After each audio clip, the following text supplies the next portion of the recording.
एक दिन दादाजी ने बर्फ से ढकी पहाड़ियों के बीच एक छोटे से गमले में पेड़ लगाया। हर सुबह उसे धूप दिखाते, उसके पत्तों से बर्फ हटाते, प्यार से बात करते जैसे अपने पुत्र से करते हों। धीरे धीरे पौधा बर्फ में भी मजबूत होता गया और कुछ ही दिन में एक सुंदर देवदार का पेड़ बन गया। दादाजी उस पेड़ के नीचे बैठकर चाय पीते और मुस्कुराते। पर एक रात बहुत बड़ा तूफान आया और उस पेड़ को हिला डाला और वो पेड़ गिर गया। वो चुपचाप भाग आए। कई दिनों बाद जब वहीं जगह पहुंचे तो देखा कि गिरी हुई जड़ों से एक पौधा उगा है। दादाजी की आंखों में चमक आ गई। दादाजी के लिए सब्सक्राइब कर दो। तोता अपने 2 बच्चे के साथ डेजर्ट पर रहता था। एक दिन तोते ने कहीं से आम का पेड़ लेकर आते हैं और अपने घर के पास गाढ़ा खोदकर लगाते हैं। फिर दोनों तोते एक नदी से एक टोकरी में पानी भरकर लाते हैं और लाकर पेड़ पर डालते हैं।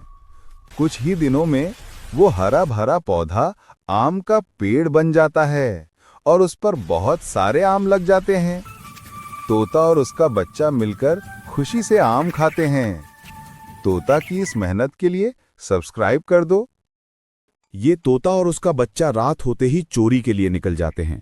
दोनों तोते अपने साथ एक बंदूक लेकर निकलते हैं और बैंक की ओर जाते हैं। जब वे बैंक के पास पहुंचते हैं तो देखते हैं कि सिक्योरिटी गार्ड सो रहा है। वे चुपके से बैंक के अंदर घुस जाते हैं और तिजोरी तोड़ने लगते हैं। जैसे ही वे बैंक का दरवाजा खोलते हैं, अचानक बैंक की लाइटें जल उठती हैं। चारों तरफ से बहुत सारी पुलिस आ जाती है। पुलिस दोनों तोतों को नंगे हाथ पकड़ लेती है और जेल ले जाकर बंद कर देती है। और फिर कहा गया, तोते के लिए लाइक और सब्सक्राइब करना मत भूलना। ये दादी और बकरी मिलकर ट्रेन की पटरी पर एक नींबू का पेड़ लगती हैं। फिर दादी नींबू के पेड़ को रोज ढेर सारा पानी देती हैं। अब नींबू का पेड़ बड़ा हो जाता है और दादी पेड़ से नींबू तोड़ती हैं और नींबू भरकर उसे बाजार बेचने जाती हैं।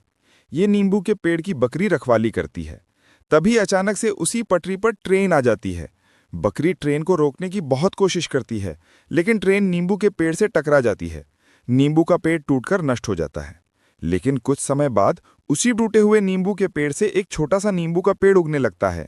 लेकिन दादी और बकरी फिर भी दोनों रोने लगती हैं क्योंकि किसी ने लाइक और सब्सक्राइब नहीं किया। हरा तोता रेगिस्तान में पानी की तलाश कर रहा होता है। तभी उसे एक नीला तोता रेत पर गिरा हुआ और कमजोर प्यासा दिखाई पड़ता है। तोता उसकी मदद तुरंत करने को सोचता है और उसे अपने ऊपर बैठाकर अपने घर ले जाता है। वहां पर तोता बर्फ और पत्थरों से एक स्विमिंग पूल बनाता है। फिर बाल्टी से दूर नदी से पानी लाता है और उस स्विमिंग पूल में भर देता है। जैसे ही नीला तोता उस पानी को पीता है, उसकी जान लौट आती है। दोनों तोते फिर बहुत खुश हो जाते हैं। तोते की इस मेहनत के लिए लाइक और सब्सक्राइब करो।